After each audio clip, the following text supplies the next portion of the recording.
লাল কাঁকড়া চর। লাল কাঁকড়া দেখতে এসে বেশ কয়টা লাল কাঁকড়া দেখেছি, কিন্তু আমরা যেরকমটা আমাদের দেখার কথা ছিল, বাট এটা আবহাওয়া মানে এখানে প্রচণ্ড শীত। তারই পাশাপাশি আমরা একটু লেট করে ফেলেছি। তা হচ্ছে হলো এই এখন ঝড় ভাটা পড়া ছিল, এখন আবার ঝড় উঠতেছে।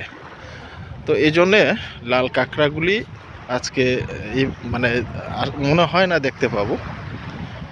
কিন্তু এখানে একটা জিনিস ভালো জিনিস উপভোগ করতে পারছি, সেটা হচ্ছে অনেকগুলি মাছ ধরার যে ট্রলারগুলি আমরা ম্যাক্সিমাম সময়ই টিভিতে খবরে দেখতে পাই, যেটা আমরা আজকে বাস্তবে উপভোগ করতে পারছি। এই হচ্ছে এই অবস্থা, এইগুলি সব